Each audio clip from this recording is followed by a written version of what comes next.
Біздің ұрпақ енді сіздерден сәл кейінгі ұрпақ қой енді.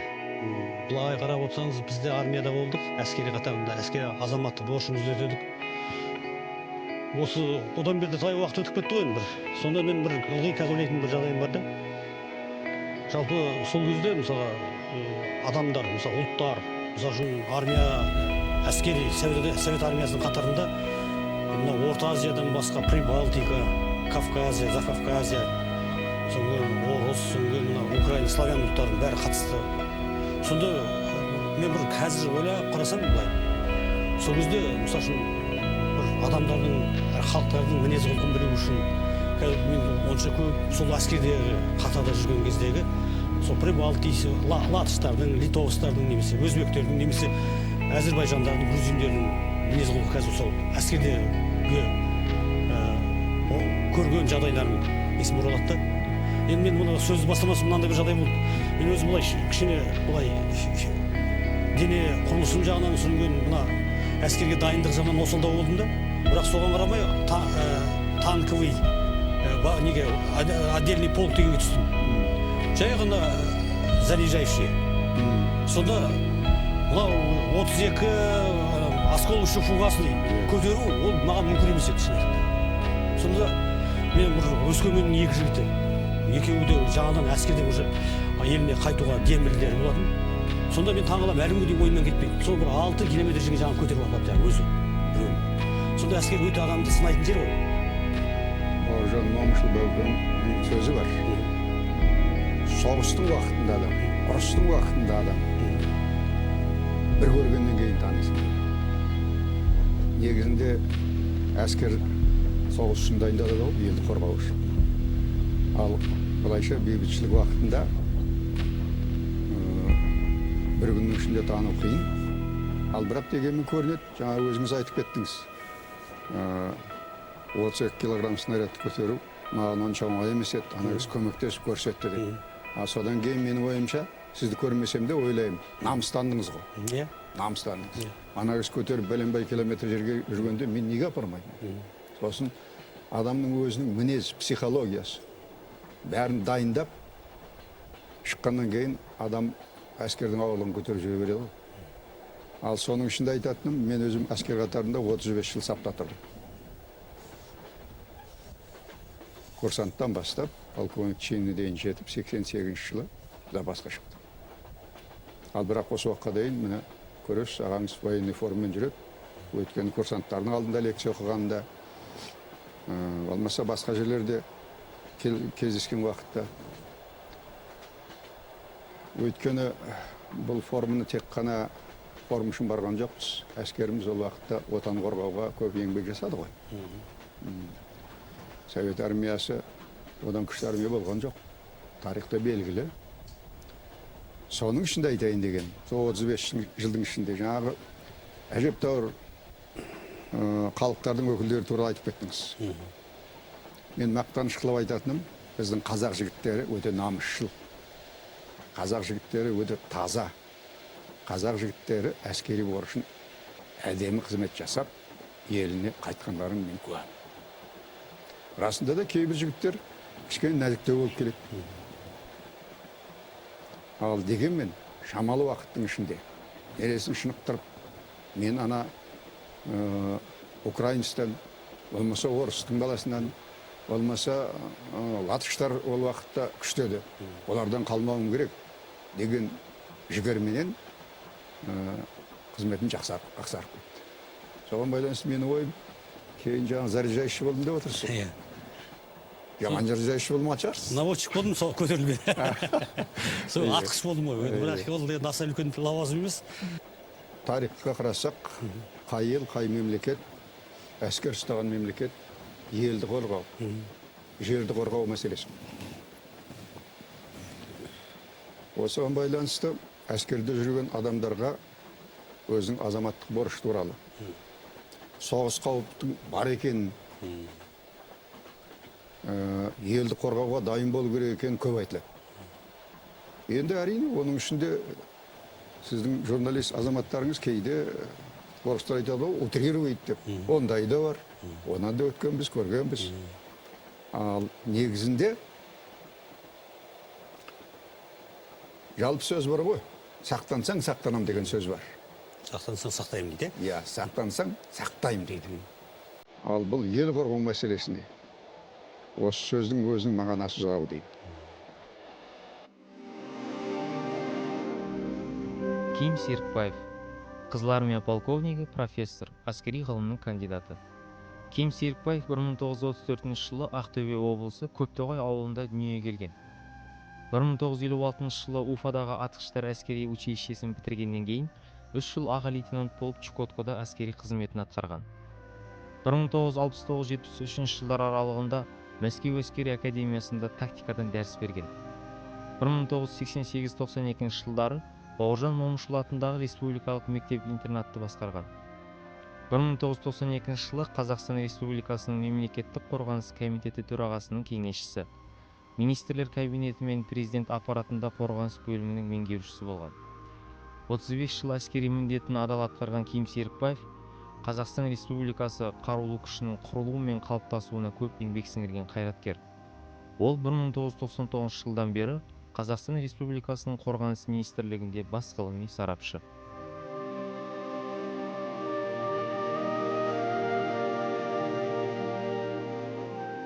Біздер енді былай кішкене әдеби кітаптарды оқыған адамдармыз ғой енді. Иә, әрине. Сонда жазушысыз енді. былай қарап отырсаңыз, мына орыс офицерлері туралы көп оқыдық енді. Мына соғыс және бейбітшіліктен бастап, сондағы адамдардың қылықтары, намыс үшін жаңа өзіңіз айтқан, әсіресе сол намыс деген ұлттық намыс, немесе басқа бір жағдайлардағы азаматтық намыс, немесе дуэль деген нәрселер. Енді кейде мына жаңа сіз айтқан біздің қазақтың балалары әскерде жүрген кезде енді шынында ұлттық намысын жібермес үшін қатты тырысты. Мен оны өзім де білемін мысалға. Ал бірақ осы жалпы қазір осы заманда, осы қазіргі заманда осы намыс деген жоғалтып алған жоқпыз ба? Өйткені мен байқайтыным, мысалға әскери адамдардың бір кезде честь офицері деген нәрсені қатты ұстанған болады. Ол енді өте бір қасиетті нәрсе де былай. Ал енді бізде қазір сол бір сөзді айту, бір сөзде тұрып қалу, өлсең де тірілсең де осындай мәселе жолға қойыла ма, қойылмай ма? Жоқ әлде осы бір өлшем бола ма, болмай ма? Бұл мәселе туралы мына орыстар актуальны дейді ғой. Иә. Қазір сіздің теледидарыңызда бедная ұмытып отырматын бір орыстың кино жүріп жатыр. Бір офицер ана қыздың абыройын төкпеу үшін патшаның баласын дуэльге шақырды. Честь офицер. Ол енді өткен заманда болған зат. Мысалы 18-ші ғасырда, 17-ші ғасырларда, 19-ші ғасырда болды. А кейін дуэль деген мәселе қалды. Намыс, честь, намыс. Тек қана дуэльді қорғамау керек қой. Күн бүгінгі жағдайда. Жаңағы жерде дұрыс айтып кеттіңіз. Біз егеменді ел құрдық, тәуелсіздік алдық. Қазақты, әріміз қазағымыз өзінің қолы өз аузына жетті деп көтерілеміз. Оның ішінде әскери адамдар да көтеріледі. Ал бірақ көп мәселелерді жоғалтып алдық. Намыс деген мәселеге зақым келтірдік. Осы өзіміз 92-ші жылы әскер құрдық. 93-94 жылдары әскерден қашып жүрген балдар болды. Бұрын айтатын едік, әскер азамат тәрбиелейтін мектеп. Әскер ерді ер қылатын мектеп дейтін едік. А кейін бұрынғы идеология құрап отырғанында, үкімет құрап отырғанында, партия тараған уақытында көп мәселелер өзгеріп кетті. Сол уақытта біздің намысымызға ерлік мәселесін түсіруге зақым келтірді. Көп балдар, соның ішінде қазақ балдары да әскерден қашып жүрді. Ал 95-96 жылдары әжептәуір үкіметтің қызметіне байланысты, қорғаныс министрлігінің адамдарына, елдің азаматтарының жұмысына байланысты тәрбие мәселесі көтеріліп, жас жігіттердің беті бермен қараған сияқты болды. Азаматтық борышын түсінетін болған сияқты намыстанатын болды. армияға барам деген азаматтар көп. Бұл тек қана намысына байланысты болып отырған жоқ. Жалпы әлеуметтік жағдайға байланып отыр. Өздеріңіз де білесіз, көп жас жігіттер әсіресе ауылда жұмыссыз жүр. Жұмыс жоқ. Оқуды бітіреді, жүреді, қалаға келеді, базарда грузчик болады. Болмаса тағы бір жерлерде әйтеуір намысы бар. Дұрыс жігіттер ұрлық, қорлық жасамайды, жұмыс істегісі келеді. Бірақ жұмыс таба алмайды. Солардың көпшілігі мен армияға барсам екен дейді. Әскер қатарына барсам. Қазір келісім шарт бойынша құрылып отырған біздің әскер бөлімдері бар. Тіпті бұрын азаматтық борышын адал орындап 70-ші жылдары, 80-ші жылдары сақа жігіттердің өздері келіп, қайтып келіп, әскерге қызмет жасап отырғандар бар. Сонда айтайын дегенім, бір жағынан осы сөздің тоқетері жалпы жаңағы жұмыстың нәтижесі шығар, тәрбие мәселесінен көтерілген. Қабанбай, Бөгенбай деп жатырмыз. Бауыржан Момышұлы, Талғат Бигелдинов деп жатырмыз. Екі апамызды айтамыз. Осының бәрінің әсері шығар. Бір жағынан, екінші жағынан, жаңағы әлеуметтің төмендік жағдайынан әскер қазір кадр мәселесінің проблемін, солдаттар мәселесін шешетін жағдайы бар.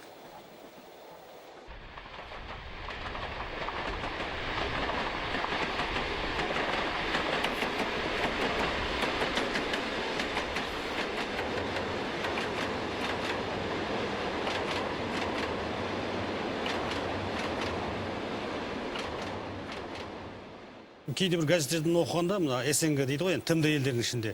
Мысалға, қай елдің әскери дайындығы, оны қандай рейтинг бойынша білуге болады, немесе соның бір өзінше бір рет саны, мысалға, бір кезде соғыс ошағы шыққан жаңағы Әзербайжан мен Армения, содан кейін жаңағы Грузиндегі ішкі жағдайлар, сонда Россияның армияларының біраз Шешенстандағы жағдай, осыған қарастырып, сонда біздің құрамалардың өте артта әлі ондай бір бастан сын өтпегеннен кейін біздің армияда ондайға сыннан өтпегеннен кейін сол жалпы жай бір ең соңғы тізімнің соңын алады екен да. Ал жалпы енді әңгіме одан емес, әлгі ең бірінші рухын көтеру керек қой мысалға армияның. Сонда мен ойлаймын да бізде жалпы олардың бәрінде мысалы көп ұлттарда көп мына біздің бұрынғы тмд елдерінің ішінде бәрі өздерінің тілінде сөйлейді. Ал бізде осы мәселе шешілмей жатыр ғой. Бұл сұрағыңызда менің ойымша екі мәселе болып отыр. Бірінші, біздің әскердің деңгейі қалай? Екінші мәселе өзіміздің ана тіліміз туралы. Әскердің деңгейін сынайтын соғыс. Біздің негізгі саясат үкіметтің соғыс болмасын деген саясат. Ал әрине біздің Қазақстан қарулы күштерін Ресейдің қарулы күштерімен салыстыруға болмайды. Санын да, сапасын да. Ол белгілі зат. Ал мен өзім әскери маман болғаннан кейін айта аламын. Біздің әскеріміз осы көрші көлеміміздің әскерінен кем емес. Олардың атын айтпай ақ қояйын. Ал дегенмен біздің әскер соғысқа қатыспай отыр, бағасын бере алмаймыз деген дұрыс емес. Біздің әскеріміз анау Тәжікстан шекарасында болды. тмд елін қорғау мәселесі шарт қойылған. Біздің жігіттер әжептәуір ерлік көрсетіп жүр. Марапатталды, орден алды. Қазірдің өзінде де біздің азаматтарымыз мына Иракта болған оқиғалар туралы бір батальон соларда қызмет жасап жатыр. Бүгін газеттерде жазылып отыр. Олардың ерлігі туралы, мамандығы туралы. 35 жылдағы тәрбием менің. Мынау көрші көлеміміз, өзбек тумаларымыз, көпшілігі кухня жағдайында жүретін. Олардың енді кемітіп отырған ештеңем жоқ. Ұлтшылдық қылып отырғаным жоқ. Мен көргенімді айтып отырмын. Грузин бауырларымыз заттардың жанында жүреді, қоймалардың. Иә, олар да сол өзіңіз айтып отырсыз. Ал қазақ жігіттері сапта тұратын еді. Қазақ жігіттер танкіде, қазақ жігіттер зеңбіректің қасында. Сондай болатын еді. Өйткені менің Совет үкіметінің уақытында қазақтың ішіндегі офицерлер болған жоқ қой. Осы уақытқа дейін есімде. Кездескен офицерлердің бәрі өздерінің бөлімдерінде, бөлімшелерінде алдын қатар болып жүрді. Менің айналайын жасым қазір 70-ке келді. Мақтанда мен айтуға, мақтан айтуға да болады. Бұл жастардың құлағында қалуы керек. Мысалы, 3 жыл Чукоткада служит етті. А Чукотка Уфадан мен бардым. Уфа училищен отличимен бітіріп, қай жерге барсаң да хақың бар деген жағдай бар еді. А дегенмен менің ұстаздарым айтқан, сен жас кезіңде қиыншылық көр. Жас кезіңде сояққа бар. Әлі семьяң жоқ, балдарың жоқ. Сояқтан баста. 319 адам бітірдік. 320 адам бітірдік. 19-ы солардың кандидат, ағаң член партия болды. Bir жағынан отлично, екінші жағынан член партия. Қайдан бастауым керек? Мен жеңгеме уәде беріп қойғам, бұл кісі Мәскеудің айналасында оқитын еді, сояққа барамын ғой деп. Дегенмен жаңағы ұстаздарыма айтуы бойынша өзімді өзім сынаймыншы. Қиын жерден бастайыншы. Менің соғыстан кейін офицер болған адаммын. Сол Баукеңнің Талғат Бегелдин істеген ерліктеріне байланысты офицер болып отыр. Сол Чукоткада 3 жыл служит етіп, қызметімді атқарып, Украинаға келіп 10 жыл служит етті. Бұны неге айтып отырмын? 10 жыл. Чукоткадан мен лейтенант болып келдім. Украинадан майор званиясын кетіп, Мәскеуге келіп, аспирантурасында подполковник званиясын алдым. Сол 10 жылдың ішінде ағаңның портреті Дом офицеров дейміз, соның алдында отличниктердің аллея істелінген. 10 портрет тұратын. Сол 10 портрет, соның біреуі қазақтың баласы болып тұр. Дивизияның ішінде жаңғыз қазақ. 3 жыл ма 4 жыл сайын портреті алмастырып тұрады. Өйткені 3 жыл 4 жыл сайын иығына жұлдыз қонып тұрды. Бұның өзі намыс емес бұл. Бұның өзі намыс. Соған байланысты айтайын дегенім, әлде де біздің қазақтың жігіттері, деңгейлері әскерде қызмет жасап жүрген төмен емес. Әрине үлкен соғыс болмасын дейміз, кіші соғыс та болмасын бізде. Но дегенмен елімізге қиыншылық түскен уақытта атқа мінер азаматтар бар, қорғайтын азаматтар бар. Тіл мәселесі туралы. Мен 20 жыл Қазақстанда қызмет жасаған жоқ. 20 жыл Ресейде жүрдім, Украинада жүрдім. Кейбір жерлерде қазақ семьясынан тек қана біздің семьямыз болып тұр. Мен бірінші таңғалатыным Баукеңнің сөздеріне. Ана тілін білетін адам ұмытпау керек, ұмытпайды дейді. Соғыстың уақытында бұл кісі ұмытқан жоқ. Мен бұл кісімен бірінші рет 75 жылы 20 қаңтар айында көрдім. Бірінші рет. Мына үлкен бір конференция өткізіп, сонда бұл сөз сөйледі, сөзінде былай деп бастады. Я говорю и пишу на русском и казахском языках. Ал енді бүгін мен орысша айтамын. Өйткені ана тілін білмейтін адамдар отыр залда, көпшілік орыстар деп сөйледі. Міне, бұл кісі 4 жыл батальоннан бастап дивизияны бітірді, ана тілін ұмытқан жоқ. Ана тілін білем, ұмытпайым деген адамдар ұмытпайды. Соңғы жылдары бұл мәселе көтерілген дұрыс. Өйткені ана тілін білмегенсің, тарихты білмейсің. Тарихыңды сыйламайсың. Өткен ата-бабаларың қызметін білмейсің. Тарихты білмегеннен кейін халқыңның мәдениетін білмейсің. Соған байланысты үкіметтің қазір істеп отырған жұмысы тіл мәселесін көтеріп деген өте орынды жұмыс. Ал бірақ мүмкін мен тыңдап отырған адамдардың кейбіреуі келісер, менімен келіспес. Қазақ тілін көтерейік деп орысын ұмытудың қажеті жоқ. Орыс тілі әсіресе әскери адамға қажеттігі айналайын басқаша. Неге деңіз? Үлкен көтеріліс болмасын, үлкен соғыс болмасын. ондай жағдай бола қоятын болса, бізде орысша айтқанда организация взаимодействия деген бар. Соларға қатысқан бөлімдер, бөлімшілердің бәрі жаңағыдай бірімен-бірі байланысып, қойылған мақсатты орындау керек. Ол мәселе қазақ тілінде жүрмейді. Ол мәселе орыс тілінде жүреді. Өйткені орыс тілін қазақ біледі, орыс тілін қырғыз біледі, орыс тілін өзбек біледі, орыс тілін белорус біледі, орыс тілін орыстар біледі, осының келісім шартымыз бар, өзіміздің қойған. О коллективной безопасности дейміз. Ал осы шартты орындау үшін әскери адамдарға орыс тілін ұмытпау керек.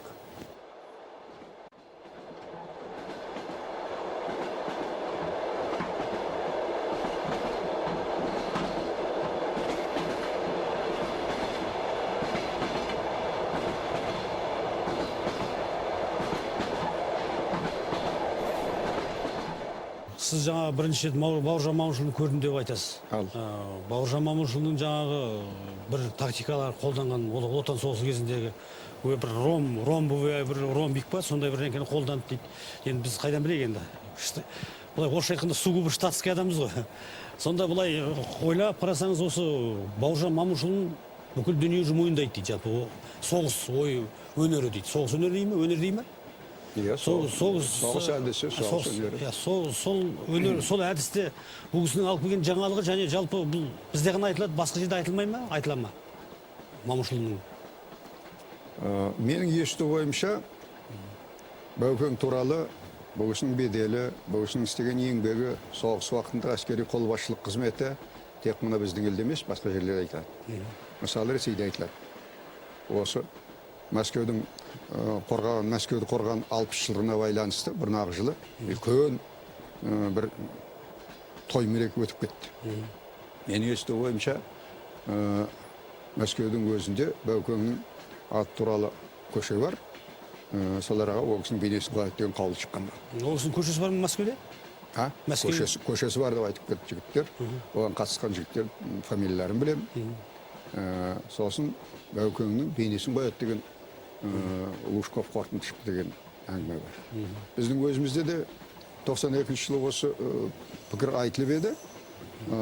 Осы 93 жылдың аяғында мына вечерний Алматыда оқыдым. Біздің қаланың әкімінің қорытындысы бойынша, қаулысы бойынша осы 2004 жылы ол кісінің бейнесі қойылады деген ескерткіші бар. Ал енді әдіс тактика жөнінен. Бұл кісі батальон командирінен бастады ғой. Дивизия командирі болып соғыс бітірді. Бірсіпіра каптар жазылды. Анау баяғы Волоколамск шоссы Александр Бектен бастап, қаншама адамдар, оның ішінде әскери адамдар, үлкен генералдар жазды. Чистяков деген генерал жазды бұл кісі туралы. Менің өте ойымда қалатыны, мына Әзілхан ағамыздың «Ақиқат пен аңыз» деген кітабы. Сонда мына кісі жазады, ерлікті бір санаулы минуттың ішінде істеуге болады, ерлікті, батырлықты. Ал Баукең 1418 күн 18 түн жасады дейді, ерлікті. Ол енді меніңше жақсы баға, дұрыс баға берілді. Мысалы, біздің соғыстың алдында тактика, оперативный искусство дейміз. Шегіну мәселесін көп айтпайтын еді. Тактика, әдіс көп айтылмайтын еді. Қазірдің өзі сол ұстаптарды қарасақ, 30 жылы, 35 жылы. Біздің бронепойымыз дайыр тұр, бізді маңдайымызға шертсе, біз жұдырығымызға шертеміз, шабуыл жасаймыз деген сөздерді көп айтатындықта, наступление дейміз, шабуыл мәселесіне көп көңіл бөлетін едік. Менің өз ойымша, әскери маман бойынша тактикаға кіргізгені шегіну мәселесін. Шегінгенде тек қана қашу емес, мылтығын ала сала. Жауға қарсы тұру, шегіне тұрып. Қайтып келіп соққы беру жауға. Әлсірету. Бұл кісі жақсы өткізген. Мен мына өзімнің кітапшамның ішінде, мына кітапта жаңағы бір кітабымды алып кетті, жаздым, Бауыржановский спираль деген әдісін.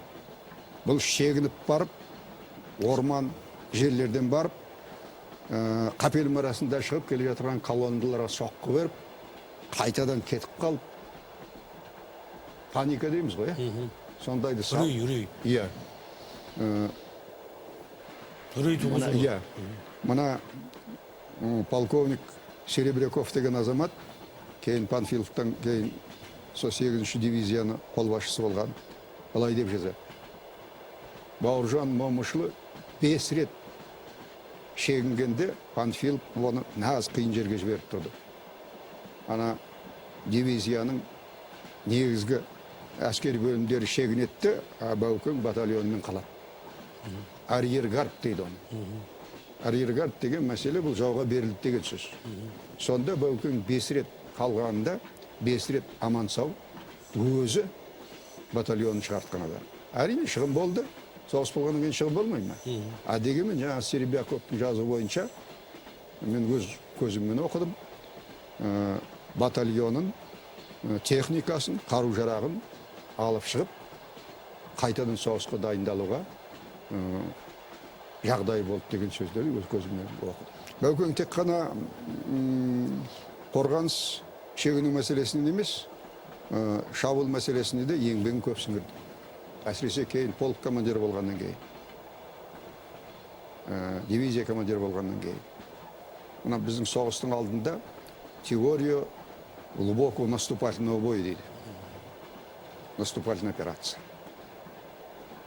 Жаңа алдында айтып кеттік қой, әскердің бағасын беру соғыс қойды. Ал барлық теориялардың бәрі тек қана практикада тексеріледі ғой.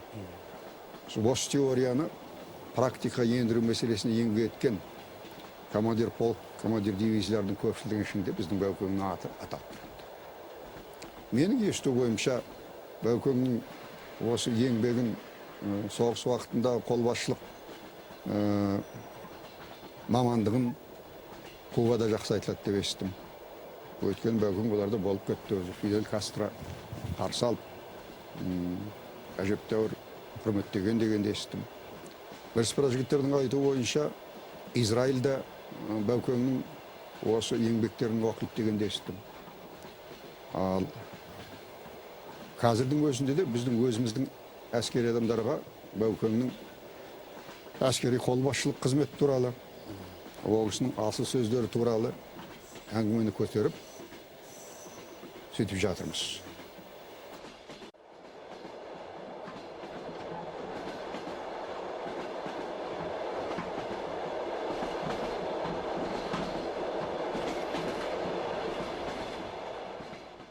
Біздің осы әскери ғылым деген қазір осыған біз қаншалықты көңіл бөліп жатырмыз жалпы осы әскери ғылымға. Біздің әскери ғылым, мысалы үшін жаңағы дүние жүзінде ең ірі мол жау жасайды. Біздің мысалы үшін көрші қолаңдағы елдердің бізге деген көзқарасы қалай болады, соған біз қандай тактика қолдануымыз керек, қандай ұстанымдар деген сияқты әңгіме. Осындайды қалай ойлайсыз? Бізде бірсыпыра әскери оқу бөлімдері ашылды. Мысалы, Ақтөбеде ұшқыштар институты бар, әскери.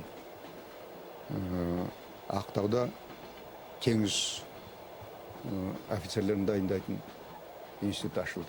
Институт па, училище ма? Училище дейміз, негізінде көпшілік қазір институт категориясын көшіп жатыр. Мына Алматыда радиоэлектроника байланыс институты ашылды. Биыл 3-ші жыл. Мына 70-ші разъезде баяғыдан келе жатырған Коник училищесі, Академия. қазір әскери институты болды. Шочинскіге қазір Шортандыда. Шортандыда қорғаныс университеті дейміз. Бұл енді бұрын академия еді, қазір университет деп айтатын болды. Жолда осындай қаулы шықты. Саны бізге маман дайындайтын офицер дайындайтын оқу бөлімдерінің бірсыпыра жетіп қалды. Менің өз ойым қазір сапасын көтеруіміз керек. Сапасын көтеру үшін тек қана оларға құрал сайман емес, бірінші оларға кім сабақ береді? Осы кадрлеріміз нашар болып тұр. Бұл проблема. Өйткені көпшілік офицерлер мына 97-ші жылы әлеуметтік жағдай, әскери әлеуметтік жағдай заңын өзгертіп, басқасы қаулы шығарып, көп әскерге болып тұрған, офицерлерге болып тұрған көмектерді алып тастады. Сол уақытта көп офицерлер запасқа кетті. Жоғары білім бар офицерлер, академия бітірген офицерлер. Айналайын-ау, жаңағы әскери ғылым туралы айтып отырсыз. Бізде Қазақстанда 5 әскери кандидатын қорғаған офицер бар еді. 5. Соның 2-і қазақ, қалғандары орыс. Жоқ, екеуі қазақ, біреуі ұйғыр, екеуі орыс. Осы жігіттердің де дұрыс біз пайдалана алмадық. Ерте кетіп қалды, запасқа шығып. Неге? Кадр мәселесі бірсыпыра уақытта онша дұрыс шешілген жоқ. Мынау бір шықты, қазір бір модны дейміз. Модны деген қалай дейміз? Дәстүр болып кетті. Салт болып кетті. Салт болып кетті. Басқа бір министерстволарда, мысалы, министерство экономика, я и моя команда. Менің команда. Оларға министр келсе, өзінің командасын алып келеді. Мына біз 10 жылдың ішінде бізде 5 министр ауысты. Қорғаныс министрлігінде ме? Қорғаныс министрлігінде 10 жылдың ішінде. 6 штаб бастықтар ауысты. Ал 5 министр келе ме? Соңына еріп, өзінің адамдары келеді. Мен айтпасам, оны кім айтады? Меніңше бұл дұрыс емес. Сосын бұл келген адамдар, алан бұрынғы істеп отырған реформалардың көпшілігін сызып тастап, бұлай қылып, жаңағы айтып отырмыз ғой, әскери ғылым қайда? Бірсіптіра мәселелер ғылыммен дәлелденіп еді. Жоқ, мынау дұрыс емес, мына басқаша істейміз дейді. Соған байланысты реформаның бәрі жоғарғыда, төмен жағында аздау болады. Ал келгеннен кейін, бірінші бастық келгеннен кейін, бұрынғы жерінен таныс офицерлерін әкеледі. Өзінше де дұрыс. Өйткені ана офицерлердің сырын біледі, деңгейін біледі, мамандығын біледі. Ал бірақ мынарда да бірсіптір азаматтар істеп отырды. Сосын бұрынғы уақытта, мынау жақсы жері кадр мәселесінде, әр 4 жыл сайын офицерлер аттестация өтіп тұрады дейді. Бұл кәдімгі ереже мен заңмен қойылған заң. Ал анадай жаңағыда жағдайда мен келдім, менің командам келді дегенде, жаңағы офицерлердің көңілі сразу бұзылады. Мына көпшілік офицерлердің запасқа шыққанында осыған байланысты. Ғылым мәселесі туралы. Енді айттым ғой, мен жаңа 5 адам бар еді, сапта тұрған бәрі де кетіп қалды. Кейбіреулері жас кетті. Мысалы, мен өзім туралы айтылмаймын, мен жасым келді, енді айтып отырмын, 88 жыл запасқа шықтым деп. Ал дегенмен әлде де ана жігіттерді пайдалануға болатын еді. Әуелгі кезде армия құрылып жатырған уақытта 92-93 жылдар әскер ғылымына онша көңіл бөлінбеді. Өйткені ол уақытта мүмкін солай да болған шығар, әскерлі жаднамалық құру керек, қару-жарақ беру керек, организационный мероприятие дейміз ғой, немене дәлі? Ұйымдастыру шаралар. Ұйымдастыру шаралар қолдану керек, ғылым тұра тұрсын дегенде. Сол кішкене дұрыс болмады, меніңше ол уақытта өз пікірім болғанмен. Осы мәселелерді шешіп отырып, мына 5 жыл біз Ресеймен шарт құрдық қой. Біздің офицерлерімізді олар босқа дайындап беру керек болды. Босқа емес, енді бұрынғы берген взносымыз бар ғой, Совет үкіметі болған уақытта. Сол взносымыз бойынша 93 жылдан бастап, мысалы 98 жылға дейін әскери училищесінде, әскери академиясында, сонда мен пікір айтқанмын. 40 офицерді әскери академияға жіберіп тұратын едік. Солардың 5-10-ын мына жоғарғы аспирантурасына жіберейік. Кейін олар кандидаттығалар, докторлығалар. Ал мына қазір, мына біздің нағыз үлкен оқу бөліміміз шортанында тұрған. Осы күннің өзіне дейін оларда маман жетпей жатыр. Но дегенмен 97 жылдан бері мен қарата осы туралы бетбұрыс дұрыс болды. Қазір әр оқу бөлімдерінде аспирантуралар бар. Әскери жағдайында оларды адъюнктура дейді. Аспирант демейді, адъюнкт дейді. Мына ғылымға талабы бар адамдар. Кейін педагог болам деген адамдарға өзінің мінезі, сипаты, деңгейі деген сияқты. Соларға жол ашылып, сол адъюнктура, аспирантураларында дайындалып тұрған азаматтар бар. Мысалы, осы 2-3 жылдың өзінде менің 2 шәкіртім қорғады. 2 әскери ғылым кандидатын алды. Басқа адамдардың да қазір 5-6 әскери кандидаттары шығып отырмыз.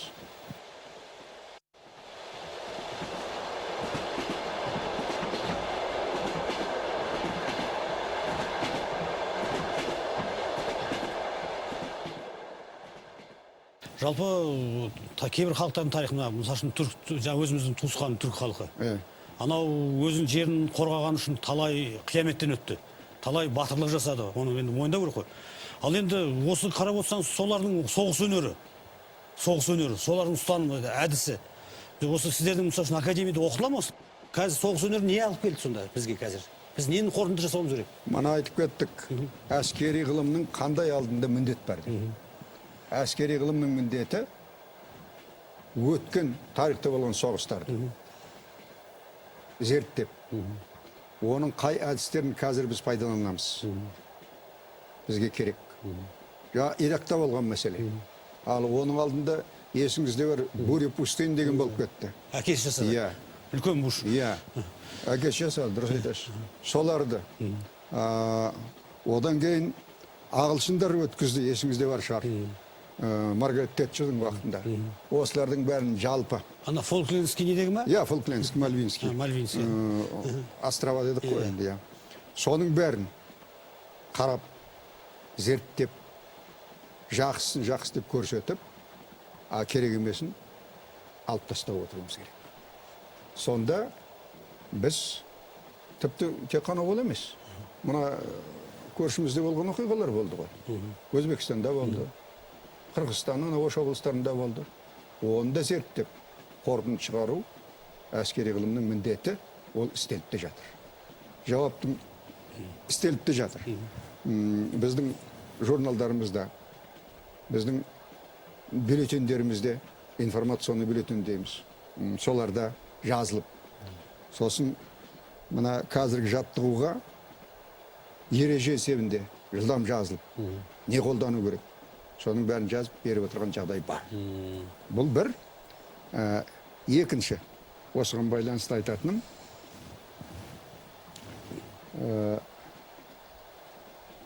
біз әскери патриоттық мәселесін көтерейік десек, анау баяғы 16-17 ғасырдағы көтеріліс, қазақтың бостандығы, сол мәселелерді меніңше мына біздің тарихи ғылымдары көтеру керек.